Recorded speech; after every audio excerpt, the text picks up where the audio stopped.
Hello, and welcome to the Catching the Octopus podcast. Here, we will explore how connecting inward gives us an advantage outward.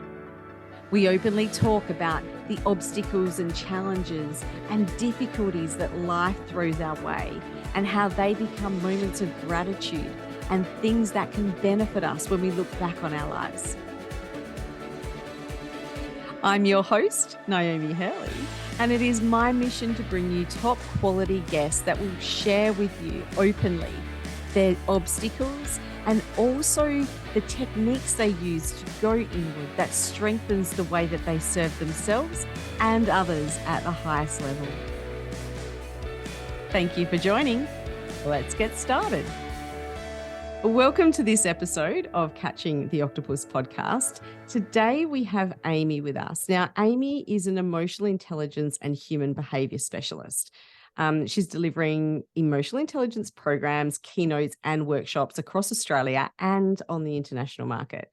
With over 19 years' experience of more than doubling engagement and market brand scores, both her passion and her determination to help people own it, take control, and be unstoppable is unparalleled. Welcome, Amy, to the podcast. Hello. Thank you so much for having me. I'm just really grateful that you jumped on. We presented at the same forum or the same leaders event a long time ago, although you were there virtually because you had. I was virtual. Yeah. I couldn't make it down. I'm pretty sure it was my daughter's birthday. Yeah, I think it was. Yeah. So I couldn't not be here in the morning for her. But I heard it was an amazing conference. It was so good. And I loved your keynote. It really connected with so many people in there. And I think one of the things I've got from the Southwest leaders is the connections that I've been able to make. There's some really phenomenal people that are a part of it. There are. And do you know what? I've been part of it for a couple of years now, and they're just not running out of quality. Like the quality is just amazing. And not only that, it's the openness. It's the openness to learn, but also the openness to give to other people. It's incredible. But I mean, it's ran by some very, very awesome people. So it doesn't surprise me at all. Yeah, aren't they? Well, I've already had Jeff on as a guest. I'm yet to secure Danny. I have been on his case as well. But chase Danny down. He's get he's him an on incredible man. But Jeff's one of my favorite people in the world, to be fair. He's pretty great. So if we could just start maybe giving a bit of a background about yourself. Sure. So as you mentioned in the opening, I specialize in emotional intelligence, but probably the number one question I get asked is, am I a psych? And the answer is no, I'm not. So I've always had a fascination with the mind. And, if I go back to my teenage years, I had a real interest in getting into criminal psychology or forensics. It just fascinates me how somebody's mind can be so messed up to be able to do that kind of stuff. And that little bit that I started to dabble in psychology, I realized that I really couldn't detach from the emotional connection. Yeah. I thought this is not going to work. So I kind of took a separate path, and I went down the corporate world and went into insurance, which I absolutely loved. And I love the corporate world. I'm not one of those people that have left and said, thank God I'm out. I actually love working in the corporate space still. Same. I get it. But I think throughout my time in the corporate years, I really still hung on to that people connection and that mind connection. And I found myself still, following that path of working from a leadership point of view on people who were either underperforming or, their connection just wasn't there, or they were in the wrong job. And it was this emotional intelligence that just kept on playing out. And I spent quite a bit of time in that industry, speaking at events and running training sessions and stuff like this. And it just got to the point where I thought, you know what, I want to be able to help more people than just this industry. So I put on my big girl pants and, I never wanted to be self-employed, but I thought, this is the only way to do it. And I might as well put my trust into the one thing in this world that I can control, and that's myself. So I gave it all I had, and this is where we are now. I think it still blows my mind, but I absolutely love what I do, and I'm just I just learn so much from people every single day. And I figure, if we can just make even the smallest impact and help people to improve their emotional intelligence, then that's a win, right? Yeah, definitely. And there's so much that you were saying there that was just resonating with me. And I think we've got a very similar backgrounds in that space of being in corporate, loving helping people, and realizing that you're just so confined in a corporate Yeah, role on how many people you can help. So, um, absolutely.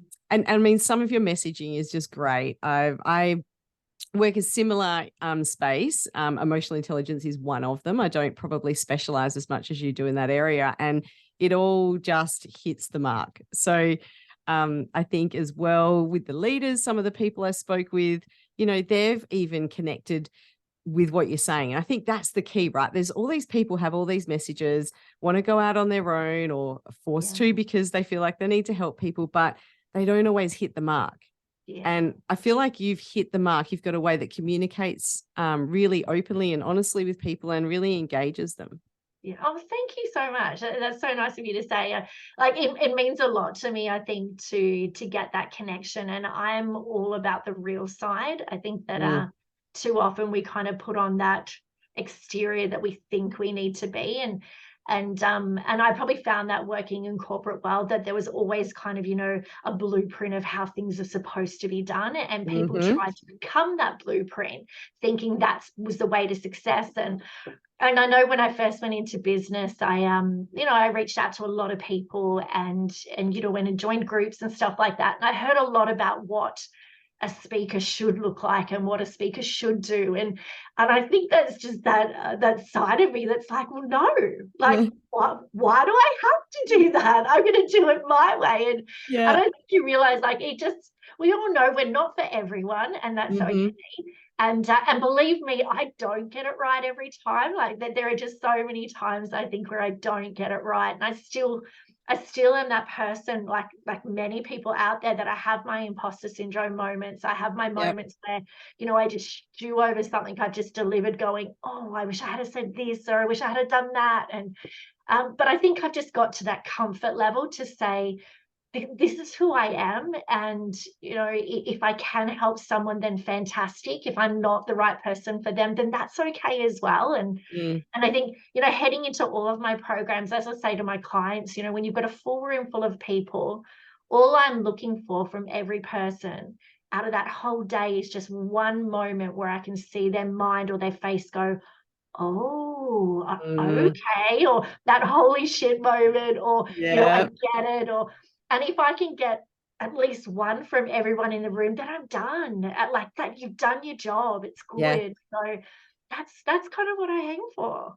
Yeah, look, I think the moment that gets me is I'll stand up. I don't have nerves anymore, probably like yourself, but I get to a point where I'm looking at everyone in the room. I have their energy and they're engaged. That's when a nerve will kick in. And I Yeah. go, just breathe. And I'm like, now don't step up because you've got the room, right? And just knowing that you are making impact is a really great feeling. Yeah. Oh, I tell you what, Amy, I was in Darwin last week, and I had one of those imposter oh shit moments when I was rolling out my program, and I touch on the neuroscience part, on how the brain works, but I do pride myself in the fact that I don't get sciencey, because I'm Yes. all Yep. about just simplifying it and turning into action. So I just touch on the way that the brain works, and I always ask the room if there's any psychologist in the room. And because I was in Northern Territory doing NT Health, I asked the room if there's any psychologist, and there was none in there. And I kind of Yep. made a joke saying, well, it doesn't matter what I say, you won't know if it's right or not. And somebody said, there is a neurosurgeon here.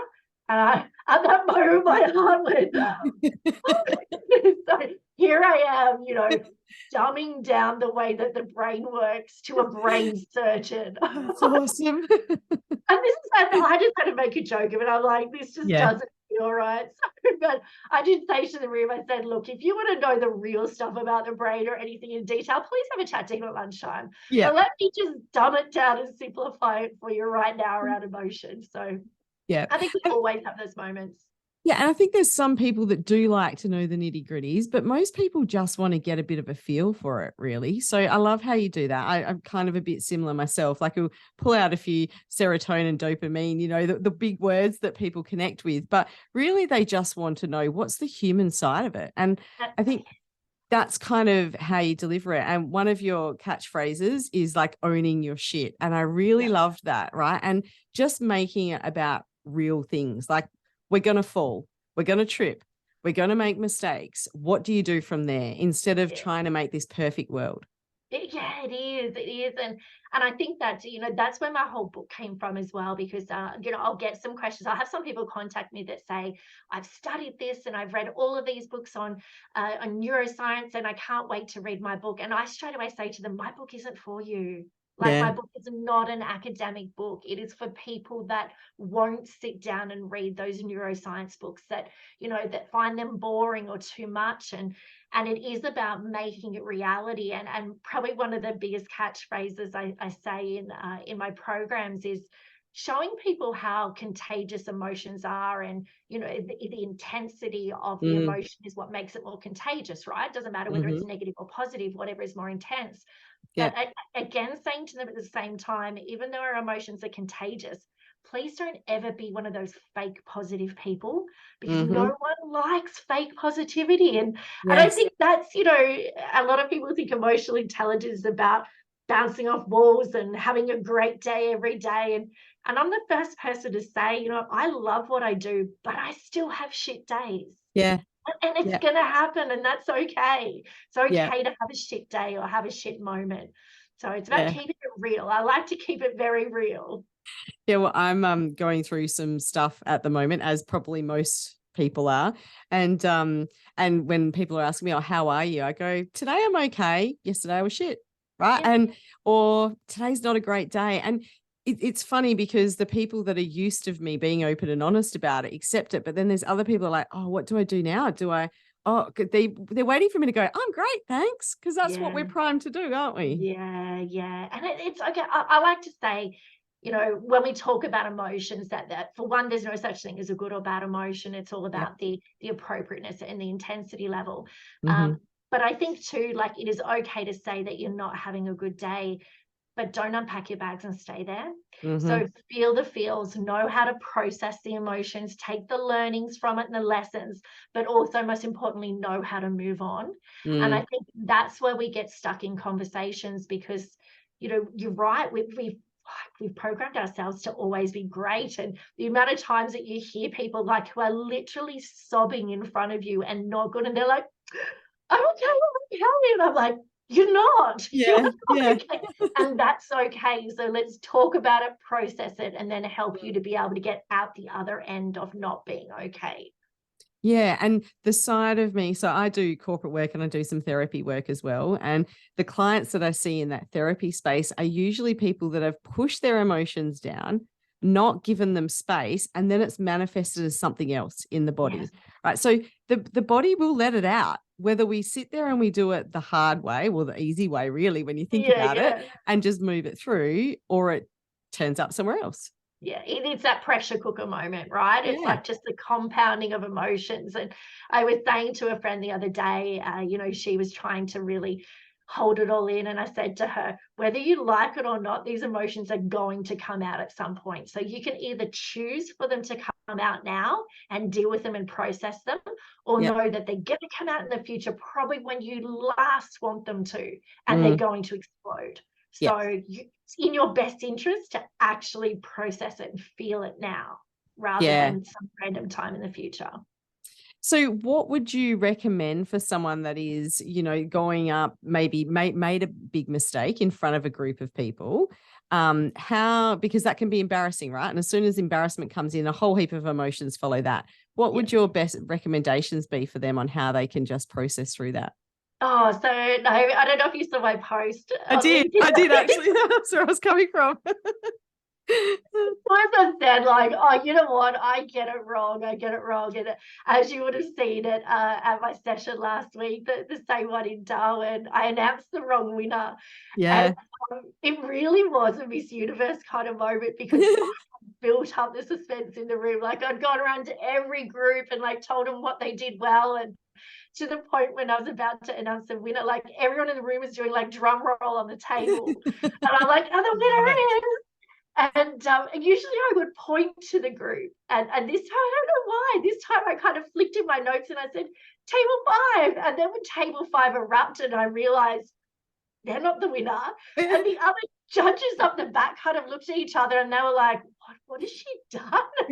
And they said to me afterwards that they said, you know, one of them said to the other one, why did she even ask us for our opinion if she was just going to choose somebody else? And the other person was like, well, it's done now. It's not like she can take it back.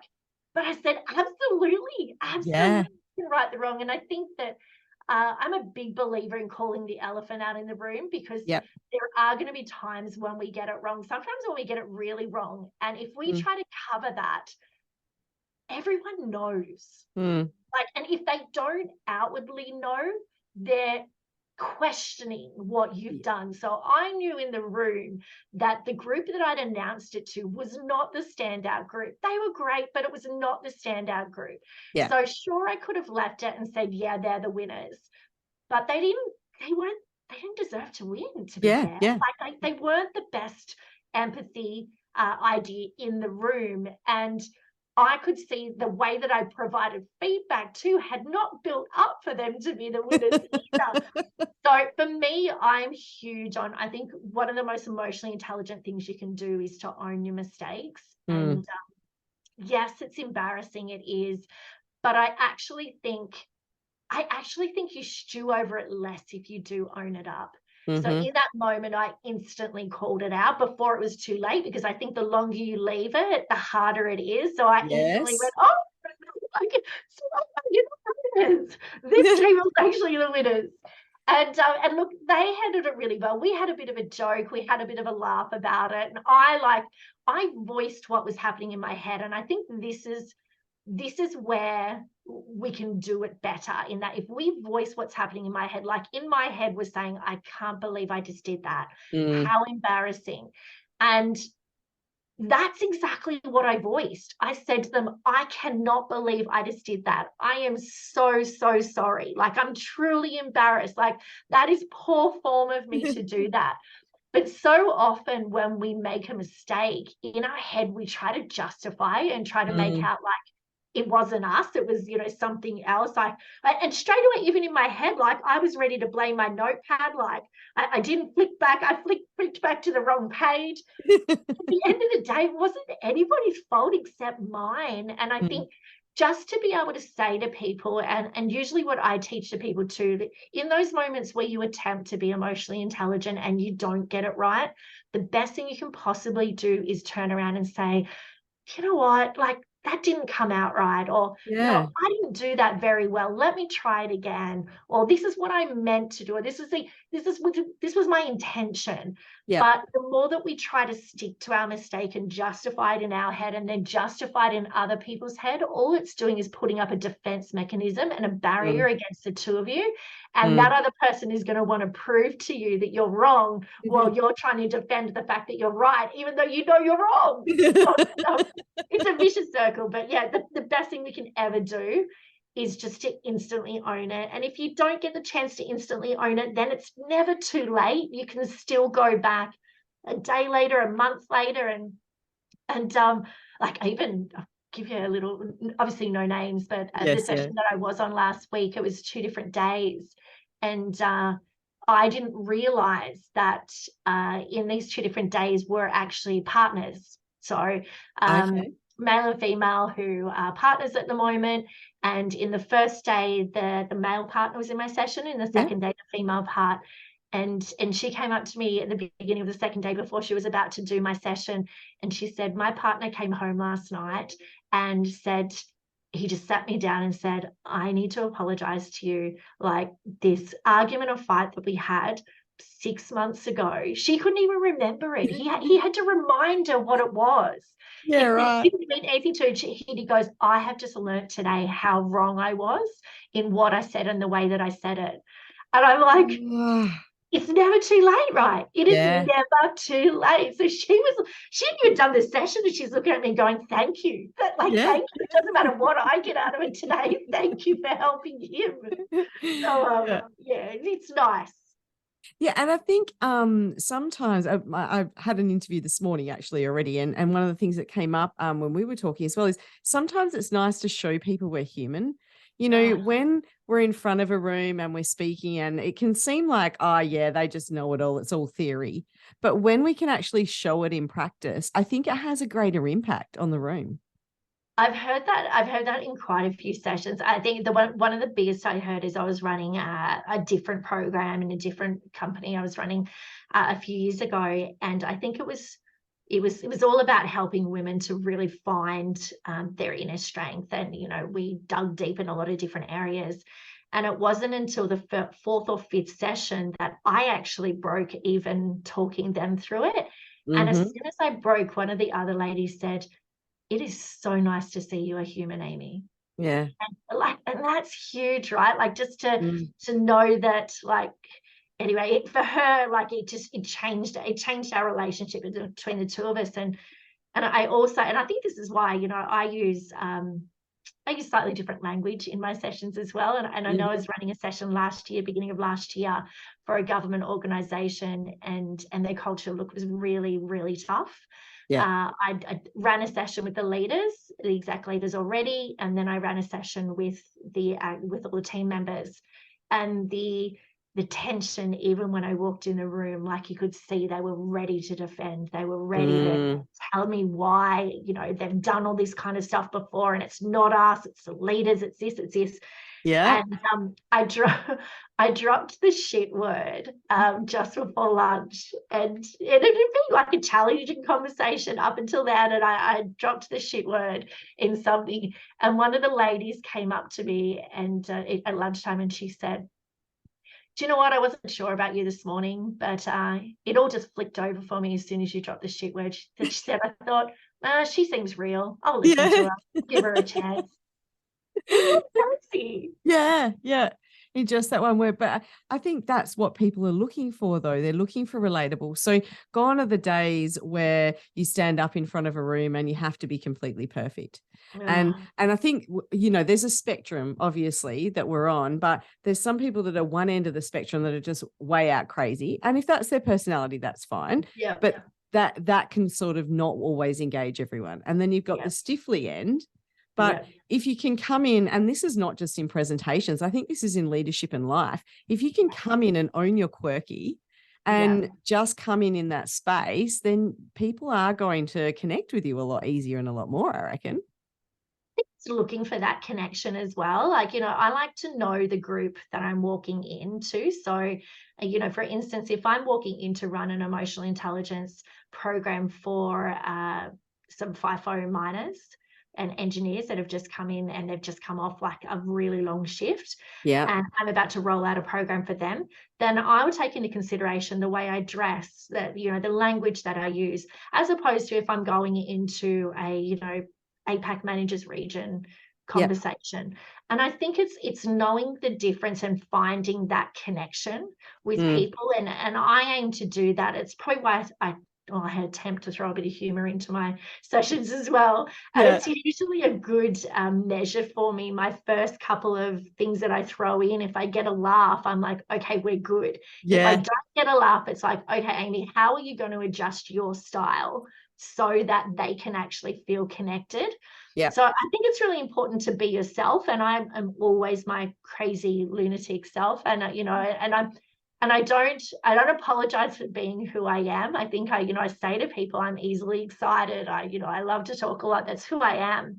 But at the same time, the same as a great leader, a great speaker needs to be adaptable. If you're enjoying this podcast, and you want Naomi or any of her guests featured on your podcast or as a keynote speaker at your next event, you'll find their contact details included in the show notes. If you'd like to learn more about how you can work with Naomi individually or as part of your strategy to improve leadership in your business, then review the courses, offers and services at getupandgroconsulting.com.au. Yeah. We need to be able to adapt to the people in front of us, because I'm there hoping that they would take away and learn a message. And that's the whole truth around communication, right? It's actually not about me. It's about them. So how do I deliver my program in a way that they understand it and they walk away with learnings with that fine balance of still being me? Yeah. And I love that. And as part of the leadership program that I do, one of the key elements we look at is individuals' behaviors. And it's equally as much of educating them about people they can connect with, but also giving them education about ourselves. Because, when we're talking emotional intelligence, that's kind of part of that is having that awareness of triggers, right? And recognizing what's triggering me and why it's triggering me. And you know what, old mate or, that person over there saying something actually wasn't about them. It was about whatever origin story was going on in me. Exactly. And you've got to identify that, right? And I think that, that's why you can't be a textbook, especially when it comes to emotional intelligence. There can't be a textbook delivery. You have to be able to be so adaptable and listen and read the room, read the people around you. And like you said, Naomi, that's not even just in presenting, it's in conversation, it's in communication. You have to be able to read the other person and know what's happening with them in their space right now. How does it work? It's sometimes it's a tough gig, and as I said, sometimes we get it right and sometimes we get it terribly wrong as well. And those times that we do get it wrong, actually, I just thought of it like an absolutely horrible moment that I had in a program where I hit a massive trigger. It's I use the process of emotional intelligence. I use COVID as an example. As to what happens when you go through that process. And I've been using it since COVID kicked in. And I was delivering a program to, it was probably about 50 or 60 people in the room. And as I went into this example about COVID, I only got to step 2, and one of the ladies from the front got up from her table and walked out of the room crying. And I thought, oh my goodness, what have I done? So I sent the room into, and somebody followed her out, and I sent the room into an activity straight away just to kind of break it and get them chatting. And I walked out of the room to see her, and unfortunately her mother had passed away due to COVID. And it was her mother's birthday the following week, and all of her relatives were flying in. It was the first time she hadn't seen her. It had happened overseas. So it was the first time that they were all coming together. And she said to me, that was so insensitive to use an example like COVID. She said, you have no idea, you should not be using examples like that. And for me at that point, I could see she was in an emotional hijack. I could see she was triggered. I knew that there was nothing malicious from what I was doing, but I'd done it. Like, it was what it was. So all I could do was apologize profusely and give her my love and hope that everything was okay, and then give her the option as to whether she wanted to come back into the room or not. Made sure that I used no examples like that again. And in every program I've done since, before I actually go into a COVID example, I actually ask permission from the room first to say, is there anybody that is not comfortable for me to use a COVID example? I love that. Yeah. And that's what I mean. Like, there's no way I could have prepared for that. But it's important to own it as well, because it was my doing, not hers. And when we're looking at workplace psychological safety, as a leader, that's what we need to do, right? We have to make the space safe for everyone. So even though for majority of people, and I know I just sort of like was a bit shocked when she said to you that was insensitive. I'm like, oh, but I'm not living her world. And as leaders, it's about us finding a space that we can actually let everyone live their best life and contribute in their best way without feeling triggered and without feeling put down or sad or, whatever else of those emotions that come up through the behaviors and actions of others. Absolutely. And I think every time I ask permission of the room now, I do tend to get looks like that. Like, yeah, like go for it. What What's are you wrong? asking for? Yeah.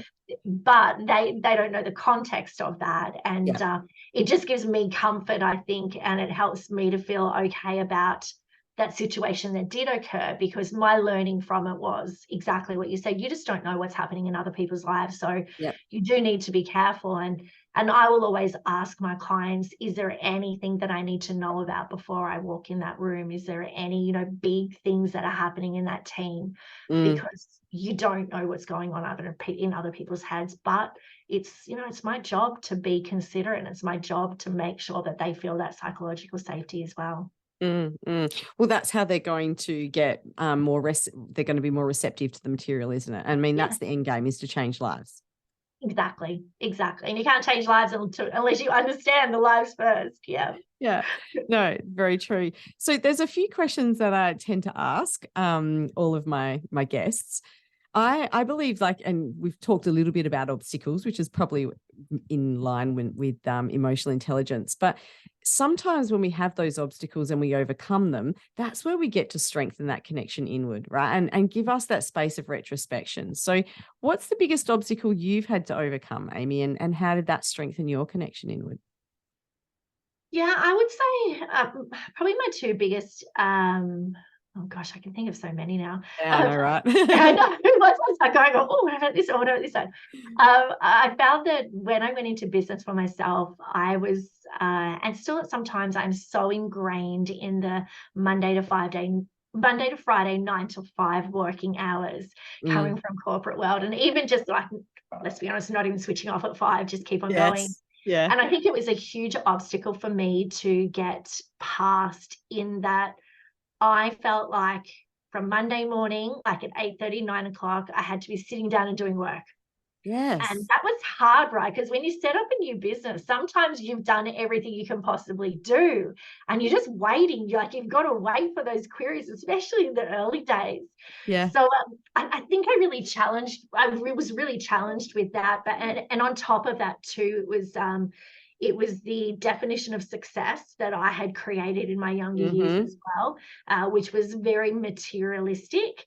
So I think coming into business for myself as well, while I was out there saying to people, you've got to find your purpose, and your purpose, the true success is happiness and all this. And in the back of my head, I've still got like targets every month. Like, have I met them? Have I not? Like, when am I going to reach this level? Yeah. And it was hypocritical. It was hypocritical. And I think it was very confronting for me to sit down and go, seriously, Amy, like, you're preaching one thing and you're doing another. How do I find the right balance between work and like the hours that I work and actually doing what is needed?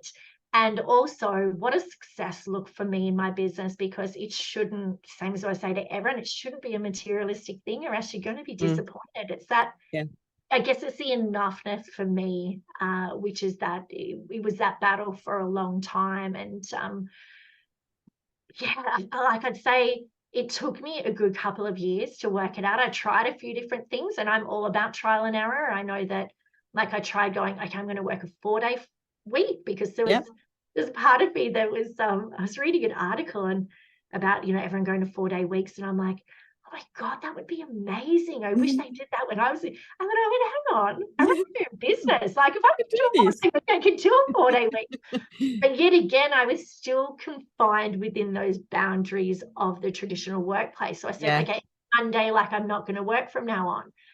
But it just doesn't work like that, because some days I only need to do a couple of hours work. Other days I'll need to put in a good, hard, long day of work. Other days, actually, I'm good and I'm just going to take today off and not do it. So really starting to get myself in the zone of not following, again, this blueprint of what work should look like, and also not following this really tough strategic goals that I'd set myself, and actually just saying to myself, what will it take in order for me to be happy? And it's not about what you're capable of sometimes, it's what you want and what you're happy to actually get. And it took me a long time to get there, and I probably really hit it well at the beginning of this year, and I'm just loving the space I'm in now. So it's good. And coming in from corporate into your own business, that's kind of what it is, right? You're primed and you're wired to work hours. It's not about results. And shifting into that working for results and not feeling guilty for not working, right? That's because right. you can find things to do. Like you said, oh, there might not be anything to do. Oh, you and I both know there's something. It's just You'll not find productive, it. You'll right? sit there. You'll sit there and go back and forth, and all of a sudden you build up your 7.5-hour day. Exactly. And when you could be, like you said, actually doing things that feed your soul. And when you're creative and you need to be able to present to people and you need your energy to be at that high level, that downtime is just as essential as the long day that you've put in preparing yourself, isn't it? Exactly right. Exactly right. It's being able to look and go, do you know what? The work that I've got to do today will take me around 2 hours. So I'll do that. And then I'll shut down and actually just live the rest of the day however I want, rather than saying to myself, there are still work hours left in the day. I could be doing more. Like I could be bigger. I could have more clients. I could do more marketing. But you know what? I don't want that. So why do it? Yeah. And that happens in our leadership roles as well, right? We tend to do things for the sake of doing them sometimes, rather than just realizing that sometimes nothing is more powerful than filling our time with something. That's right. That's right. And I think it's that balance between working smart and working hard. Yeah. Like we can all work hard. We really can. But can we work smart? Can we really leverage the way that our brains are wired, work smart to get the right outcomes? And I think we're getting there. I mean, I think even in the workplace, we're starting to look at things a little bit differently, but it's moving from that space in leadership as well, from being paid by the hour to being paid for the results you give. Yeah. That's where we should much be. better. Yeah. So another question for you. I kind of am a big believer, and I'm sure you're going to agree at some point, that we have all these challenges in our life that at the time can be really impacting our emotional intelligence and just our emotional state. But usually when we look back on them, there's a gift we haven't unwrapped, or there's a gold nugget that comes from them, right? Even if we're clouded by our emotions at the time. Have you got a challenge in your life that's happened and at the time was overwhelming, but then become grateful for? Yes. Yeah, I do. I think it was that whole imposter syndrome. I had an experience started last year, where I had somebody really challenge my work, disagree with my work, and they really took me to town on it. I really reviewed my whole book in detail and actually contacted a few of my clients as well. Wow. It hit home. It really did. And I think I let it get to me. And there's not a lot of things that I let get to me, but I think what this did is it triggered that imposter syndrome in me, and all of a sudden went, oh, you've been caught out. You're terrible. You don't know what you're doing. And it was a horrible time. It really was. And I feel for this person that was on such a mission to kind of to tear me down, because I'm sure they've got a lot of work to do to be able to break it through. And I know that clearly something I did triggered them deeper down. So I know their response was very much an emotional hijack. But I think the silver lining in it for me was really forcing myself to stop and go back over. Like, I reviewed all of my research. I reviewed all of my documentation, like all the feedback that they provided. I actually listened to, and I can remember my husband saying to me, Amy, just like throw it out. Don't look at it again. And I said, no, like I want to be able to go through each piece of feedback and everything that they've challenged to see whether they're right. Like maybe they are right. So for me, it was going back with an open mind to be able to check everything and really listen to what they were saying to see whether there was any truth in the matter. And for me, it was a great process, because what it did is it gave me more confidence. It gave me more confidence because it forced me to really address that imposter syndrome. Yeah. And I think, if I have a look at what I said to you about what happened last week with the brain surgeon, finding out there's a brain surgeon in the room, if that had have happened to me a couple of years ago, I probably would have shit myself. Really, really worried. But the space that I'm in now, I'm so comfortable with who I am that, that imposter syndrome is under control, because I will tell people exactly what experience I have. And, it's not about trying to cover whether I've got this experience or I haven't. This is what I know, and this is how I know it, and this is why I know it. And I'm not going to know everything, and there's other people there that do, but this is how I'll help you. Yeah. So I think looking back on the time, it really took its toll on me, but there was that silver lining in it's helped me to be more confident in who I am. It's helped me to be stronger and know exactly what I have to offer and how I can help people. And it's made me, I know it sounds crazy, but it makes me believe in my book even more, because I've gone over it with a fine-tooth comb. I'm like, right. It's a damn good book. I don't know what you're talking about. But I mean, that response is just gold in itself, right? Most people would just go, like you said, amygdala hijack. What do they know? The douchebag. They don't know what they're talking about, and just reject that feedback. But to use that and go back, and I had a similar instance myself a couple of weeks ago. I launched a podcast interview, and someone messaged me and said, "Oh, interesting interview, but I can't believe you released that without checking permission from all the people mentioned." And I was kind of like taken back. And I was going to just sort of, I did go back and I go, well, actually, I get the podcasters to authorize for me to be able to use the material. And the next morning it kept playing on me. I went, you know what, you've got to listen back. And there was a section in there that I was like, oh, actually, that could be triggering to people. Now, because it didn't trigger me at the time, I didn't have that realization, and I ended up editing it. And I'm really grateful they raised it. But it's having that, initially we're like triggered ourselves and go, meh, what do you know? But it's having the emotional intelligence, isn't it, to actually go, hang on a minute, there could be some gold in here. Yeah, that's right. That's right. And it's that instant defense mechanism that comes in for us, that fight or flight, right? And it's a very fine line, because I think because this situation for me went over such a long period of time, some days and some weeks I was fine, like I couldn't care less. I was so over it. I'd so moved on. And then I'd hear just like the one thing that somebody from somewhere would go, hey, I heard this or this happened. And I'd be like, oh God, back again. I'd let it hit me again. So I think sometimes you're so desperate to know what's being said behind your back, or what other people think of you. But it was a good opportunity for me to get to the point to really, again, dose of my own medicine. You cannot control anyone in this world except for you and the way you choose to respond. So it was really me being able to look at this person and go, like, I feel for that person. I feel that I've triggered them so bad that there's stuff that they really need to work on that they're choosing not to work on at the moment. I can't control that, and I cannot control what they do. All I can control is myself. So and that's at the end of the day, you've got to be comfortable with that. Yeah, and you're not going to be for everybody, like you said up front, right? We can't be for everybody. It's that acceptance around that, just being the best that you can be, and letting those other people move through their journey as they choose to. That's right. You do you. Yes.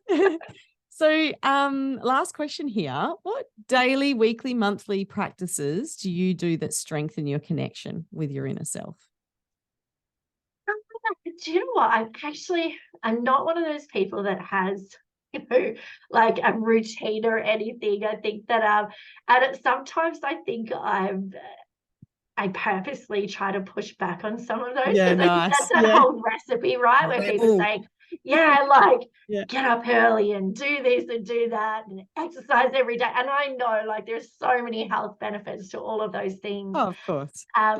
But it's just not for me. So if I look at my daily routine, I love sleep. Love sleep. So I sleep as much as I possibly can. I will catch a nap here and there. I love food, so I eat what makes me happy. But and that balance as well, making sure that I'm getting the good stuff in, but I also, God, I enjoy sugar. I love sugar. So I think it's the biggest thing that I've worked on for a long time, and this has really hit in with me this year, is that enoughness.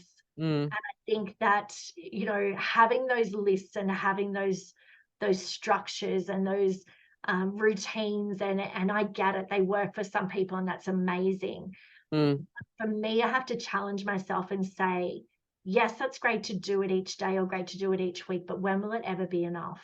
Like, am I committing to this from today to the day that I die? Am I really going to keep it up? So if that's not realistic for me, then how do I more look at what's driving that, and what insecurity is actually driving that, and work on that emotion and just get that balance of enoughness. So my biggest thing is I wake up each morning and I just ask myself, like, what would make me happy today?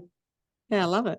As simple as that. And sometimes making me happy today will be, do you know what? I just want to stay in my pajamas today, lay on the lounge and read my book. And that's what will make me happy today. And I know that won't be tomorrow, but today, this is it. So I give myself permission each day to say, what will make me happy today?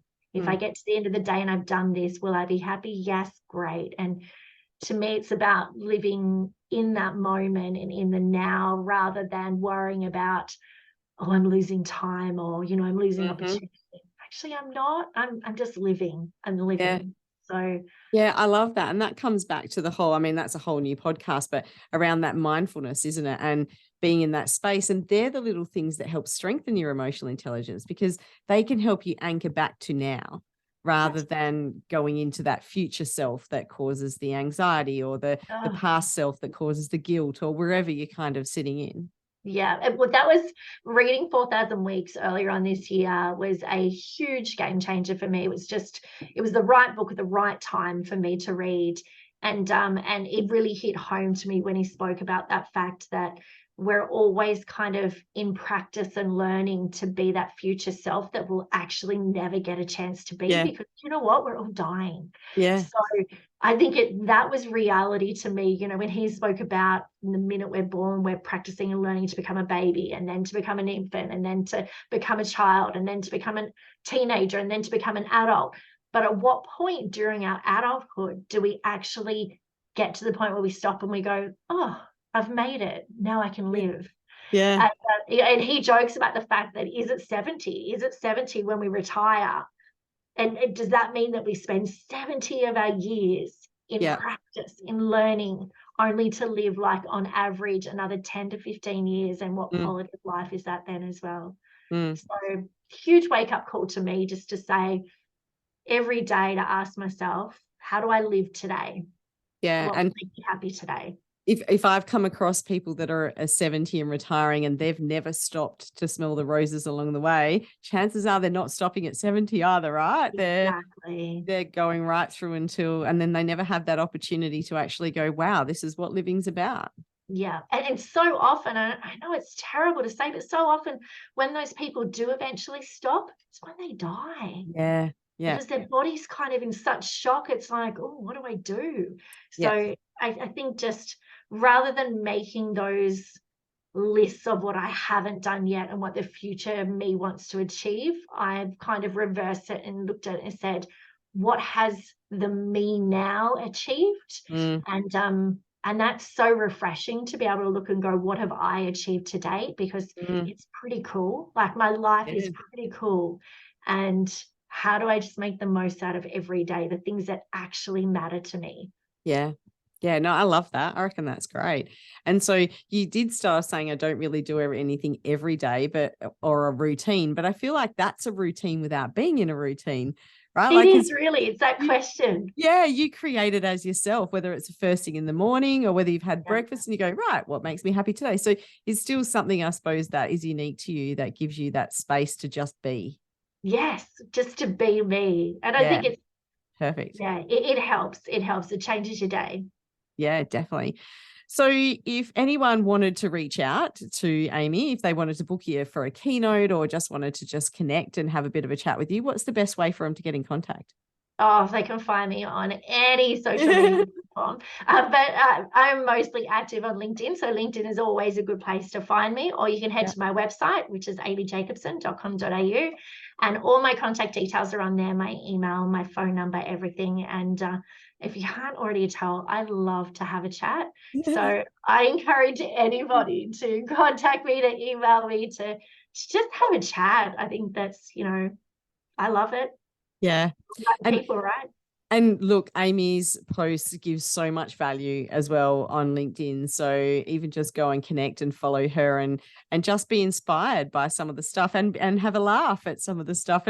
And she's raw, she's open, she's honest. She just posts whatever she needs to, and it really connects with people well. So jump on and connect with her is my recommendation. Thank you so much. This has been amazing. I do love a chat, but I could stay and talk for hours. So this for me is, when you're saying do something that makes you happy, this is kind of my passion project that makes me happy. And I was a guest on a podcast at the end of last year, and I was that pumped at the end. That's what inspired me to start catching the octopus. Amy, my end game is to be Australia's Oprah, right? And someone came up with a good name, Noon with Gnomes. I think it's fantastic. I love it. Yeah, someone does my hair, my makeup. I sit on a couch and talk all day and earn millions of dollars. Like, I love that. I would just love to do the you get a car. How cool would that be? But when I'm there, when Netflix picks up my idea and I've pitched it well enough, I have to have you on as a guest. I'll come and jump on the couch with you. Perfect. All right, we can give out cars together. What do you reckon? Perfect. Awesome. Well, thank you very much for jumping on as a guest, Amy. Really appreciate you being here today. Oh, you're very welcome. I'm honoured to be here, and thanks for having me. Thanks for joining in and listening to this episode of Catching the Octopus podcast. It's been great having you here. And if you'd like to go and like and subscribe and maybe even leave a 5-star rating if you think it's worth it, I'd really appreciate it. I look forward to seeing you in our next episode.